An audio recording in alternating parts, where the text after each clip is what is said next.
Voici pourquoi votre chaîne n'est pas conforme: contenu incitant à la violence ou à un comportement dangereux, encourageant des pratiques technologiques malveillantes ou indiquant comment les mettre en place. Oh oui.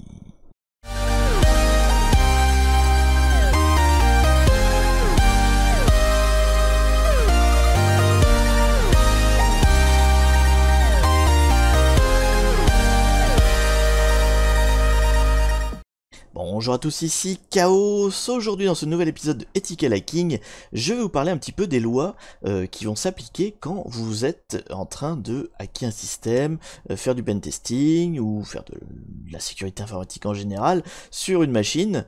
Il y a un certain nombre de lois qui régissent ces éléments-là et on va voir les principales, hein. Je ne prétends pas être exhaustif, on va voir déjà les textes de loi principaux et les conséquences que ça peut avoir sur votre vie, profession. Alors petite précision pour commencer, je ne vais parler que du texte de loi, je ne vais pas parler des à côté, c'est-à-dire de la jurisprudence, qui apporte des modificateurs, qui apporte des précisions.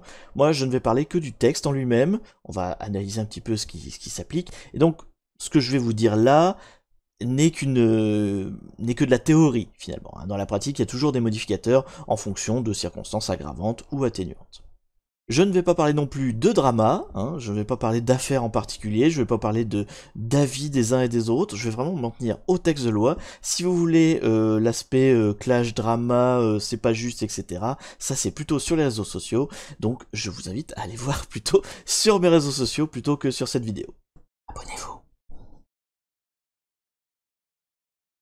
Alors que dit la loi ? Bon, il y a plusieurs éléments un peu partout éparpillés dans le code pénal, mais ce qu'on va regarder essentiellement pour l'instant, c'est l'article principal qui s'applique quand on attaque une machine, quand on fait du hacking, quand on fait de l'intrusion finalement, que ce soit légitime ou non bien sûr. C'est l'article 323 alinéa 1 du code pénal qui concerne donc cet aspect-là. Alors qu'est-ce qu'il dit très précisément ? Le fait d'accéder ou de se maintenir frauduleusement dans tout ou partie d'un système de traitement automatisé de données est puni de 2 ans d'emprisonnement et de 60 000 € d'amende. Donc ça c'est la base. Après les peines s'aggravent si au-delà d'avoir juste accédé ou vous êtes maintenu votre accès, vous avez fait aussi de la suppression de données, si vous avez fait de la modification de données, alors là c'est maintenant 3 ans d'emprisonnement et 100 000 € d'amende. Et si en plus le système auquel vous accédiez est un système de l'État, alors là ça augmente encore, la peine est portée à 5 ans d'emprisonnement et 150 000 € d'amende. Alors ça c'est juste l'accès, mais c'est pas fini. Après l'article alinéa 2, donc le 321 alinéa 2, précise d'autres éléments, à savoir si on empêche le système de fonctionner, c'est-à-dire qu'on n'a pas juste été sur le système, on l'a aussi empêché de fonctionner, donc soit en supprimant des données ou pas d'ailleurs, mais en tout cas on l'a empêché de fonctionner. Alors là c'est 5 ans d'emprisonnement, 150 000 € d'amende de base, et si c'est un système de l'État, ça passe à 7 ans, 300 000. Et l'échelle de peine ne s'arrête pas là, et oui, il y en a encore un niveau dessus, c'est si vous faites ça à plusieurs. Si vous faites ça à plusieurs, eh bien évidemment, vous avez le droit aux mêmes peines que celui qui le fait vraiment, si vous êtes un groupe, et qu'il y en a qu'un seul qui fait le hacking, tout le groupe y a droit, exactement les mêmes peines que celui qui fait. Et si vous êtes à plusieurs et que vous faites contre l'État, c'est la peine maximale, vous avez droit à 10 ans d'emprisonnement et 300 000 € d'amende. Je vous redonne donc en gros l'échelle, accès, maintien de l'accès, modification des données, entrave du fonctionnement, si c'est l'État, et le top de top si vous êtes plusieurs. Donc ça c'est les peines de base, et viennent ensuite dans l'alinéa 5 toute une série de peines complémentaires en fonction de votre cas, donc qui va être jugé, mais la loi prévoit un certain nombre de peines supplémentaires, l'interdiction de droit civil, donc de voter typiquement, vous avez aussi la confiscation du matériel, la fermeture de l'entreprise dans laquelle l'action s'est passée, enfin voilà, vous avez tout un nombre de peines en plus qui vont s'ajouter à déjà votre emprisonnement et votre amende. Voilà donc un petit peu toutes les peines qu'on peut avoir, mais revenons à la base, quelle est l'action, quel est l'acte qui est puni par la loi. Donc en fait, la phrase, elle est claire, elle dit le fait d'accéder ou de se maintenir frauduleusement, ça c'est le mot important, dans une partie du système. Donc qu'est-ce qu'on entend par là ? Accéder ou se maintenir, c'est quelque chose que vous pouvez faire tous les jours. Comme par exemple, vous allez sur un site internet, vous allez sur un serveur, vous accédez au serveur. Et puis le temps que vous naviguez, vous vous maintenez sur le serveur. Donc ce qui est important, c'est le mot frauduleusement qui permet de faire le tri entre l'accès légitime et l'accès illégitime. Qu'est-ce que ça veut dire frauduleusement ? C'est contrairement à la loi. Mais plus précisément, concrètement, qu'est-ce que ça veut dire? En fait, ça veut dire avec l'accord de toutes les personnes concernées. Voilà. Donc en fait, quand vous accédez à une machine, si vous y allez de manière par un site web, voilà, vous naviguez, c'est un accord tacite, hein, quelque part, on vous a autorisé à aller à cette machine de cette manière-là. Par contre, évidemment, quand vous faites un hacking d'un serveur, que vous pénétrez, je sais pas, dans une admin voilà, en profitant d'une faille de sécurité, là, on est dans la matière frauduleuse parce que vous n'avez pas l'accord du mainteneur du site, hein, du propriétaire du site, pour le faire. Évidemment, si vous êtes une boîte de sécurité et que vous avez, par contrat, l'accord pour faire ce hacking, alors là, aux yeux de la loi, c'est parfaitement légal. Ce qui est important, voilà, c'est ce mot frauduleusement, c'est vraiment avoir l'autorisation de faire ce que vous faites. C'est-à-dire que vous avez le droit de hacker, la loi n'interdit pas le hacking en soi, n'interdit pas le pentesting, n'interdit pas l'exploitation de vulnérabilité, sous réserve que toutes les personnes concernées soient d'accord. Voilà. C'est la différence entre hacker le serveur de votre pote qui est pour parce qu'il veut savoir voilà, les failles de sécurité et aller attaquer un serveur au pif parce que vous voulez trouver des failles de sécurité. Alors il y a une petite exception, mais qui en l'occurrence là vous concerne pas, enfin j'imagine, la plupart de mon public en tout cas, c'est que les agents de l'ANSSI, eux, ont le droit. Voilà, eux, ils ont une exception, il y a un alinéa spécifique pour eux qui leur dit eux, en tant qu'agents de l'ANSSI, ils ont le droit. Voilà. Mais pour rendre la vie des professionnels ou non, d'ailleurs, amateurs de sécurité plus difficile, eh bien, il y a un autre alinéa encore, en l'occurrence le 323-7, qui stipule que non seulement donc l'accès, le maintien est interdit, est illégal, mais en plus uniquement la tentative d'accès est punie en fait des mêmes peines que l'accès. C'est-à-dire que même si vous n'avez pas réussi, ben vous pouvez avoir exactement la même peine. Donc ça veut dire que là, ça touche en plein le secteur de la sécurité informatique, c'est-à-dire que même si vous n'exploitez pas la faille, à partir du moment où vous avez tenté de le faire, ou même si vous avez fait des tests, en fait s'il n'y a pas de faille, mais que vous avez essayé d'en trouver une, eh bien la loi, de manière purement, voilà, le cadre légal en tout cas, la loi dit c'est interdit, c'est illégal, sous réserve que vous n'avez pas l'accord, évidemment, toujours, hein, des différentes parties. Donc, le simple fait d'essayer, c'est déjà un crime en soi.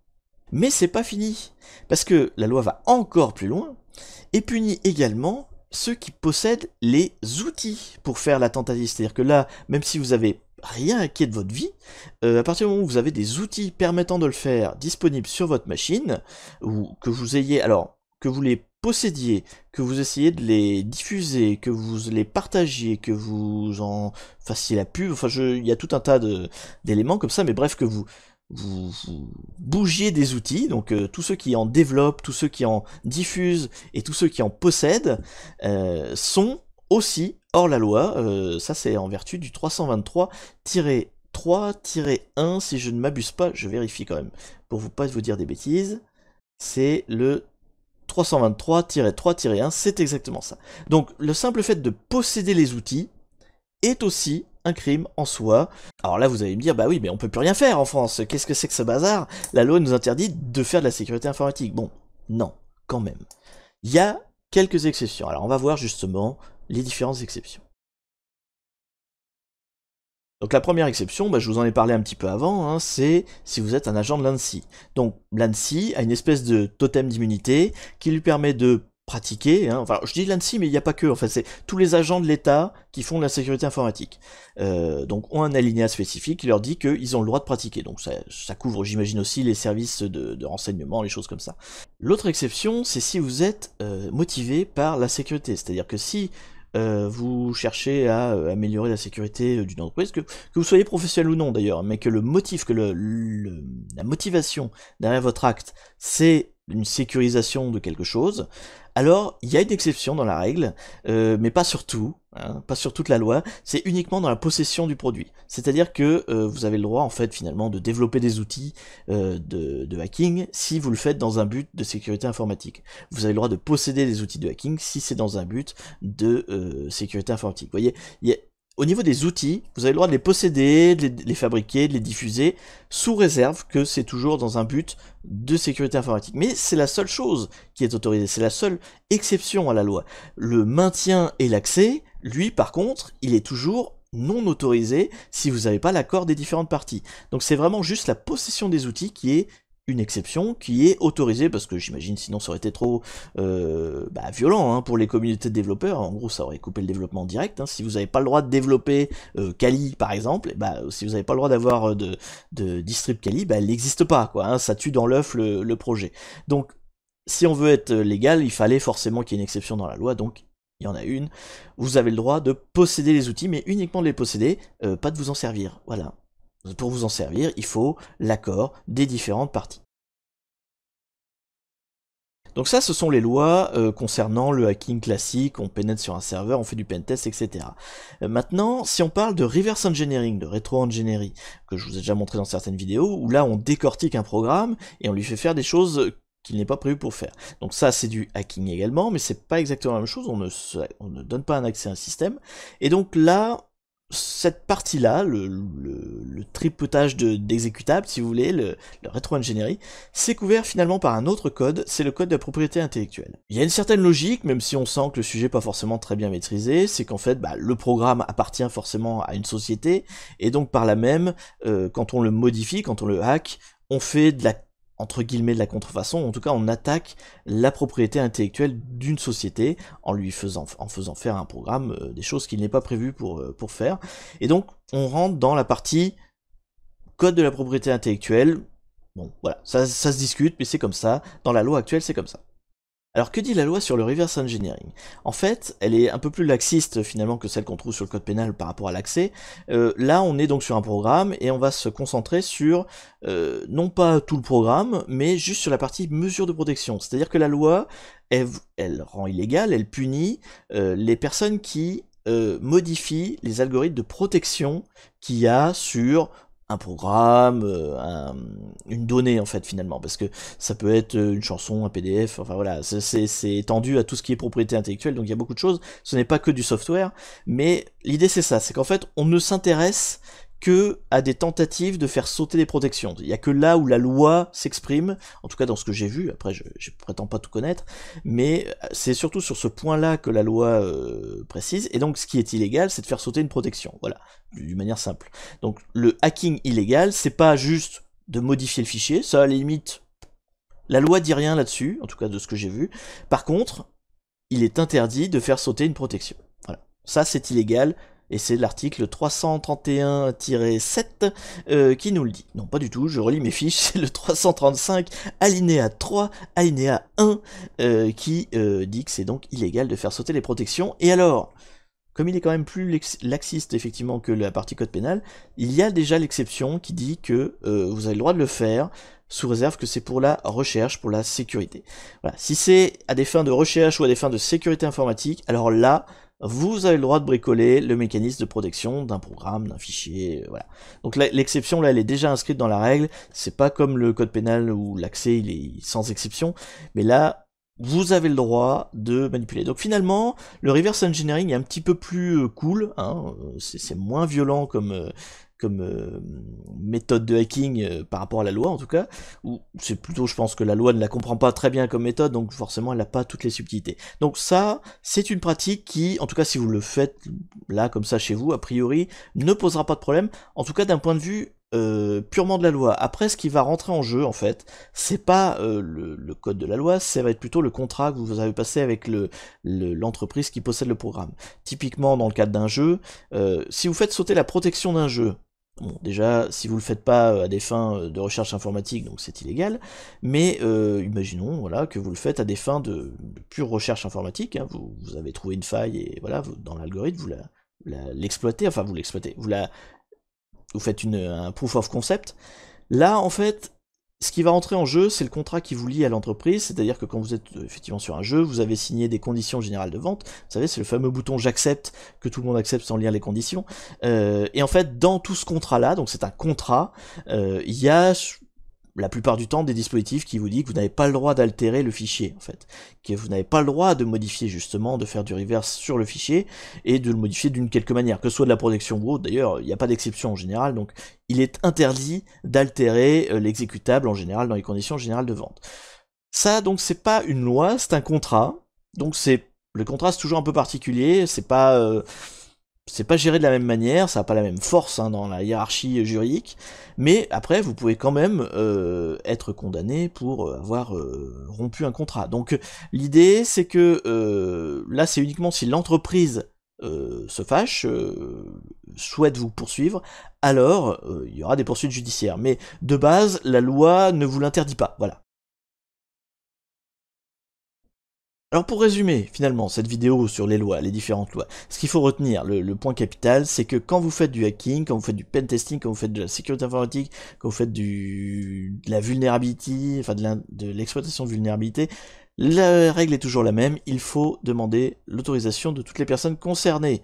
Si vous faites de l'accès à un serveur, il faut demander l'autorisation de la personne qui a le serveur. Si vous faites du reverse, même si là il y a des exceptions, il faut demander l'autorisation de la personne qui possède le fichier, et non pas le contraire. Il ne faut pas faire d'abord et demander l'autorisation après. On n'est pas chez Google, il faut demander d'abord et faire ensuite. C'est comme ça que ça fonctionne. C'est pour ça notamment que vous voyez en général sur mes vidéos de hacker en train de hacker, un bandeau qui défile en bas, qui précise que je fais ça sur des machines pour lesquelles j'ai le droit, qui en plus sont localement chez moi, donc j'ai toutes les autorisations pour faire ce que je fais, et donc puisque j'ai toutes les autorisations, eh bien il n'y a rien de frauduleux, et c'est pour ça que je peux le faire. La zone dangereuse qui reste, en fait, quand on regarde toutes ces lois, c'est l'aspect j'ai trouvé une faille, comment je fais pour la communiquer. Si vous avez trouvé une faille déjà et que vous l'avez pas demandé, enfin vous n'avez pas demandé l'autorisation pour chercher la faille, bah déjà c'est illégal, vous voyez, vous êtes déjà pas protégé, vous êtes déjà aux yeux de la loi délinquant. Donc le problème de ça, c'est que ça arrive très fréquemment qu'on trouve des failles sans l'avoir demandé, ça arrive, hein, dans le monde de la sécurité c'est comme ça arrive. Donc la loi donne un début de piste, mais qui n'est pas forcément adapté, qui dit en fait que si vous communiquez vers l'ANSSI, alors d'une part, ça vous dédouane vous, parce que ça montre que vous êtes honnête, hein, entre guillemets, que vous aviez un motif légitime et que vous cherchez vraiment à faire de la sécurité informatique. Donc en communiquant uniquement à l'ANSSI la faille, ça vous montrez pas de blanche hein, finalement, et l'ANSSI, elle, derrière, a tous les droits, hein, puisqu'elle est exonérée, donc elle a les droits pour diffuser, en parler, etc., sans risquer de poursuite judiciaire de l'entreprise, voilà, ou autre. L'ANSSI, elle, est autorisée en tant qu'agent de l'État qui a les droits de faire du hacking d'une manière générale.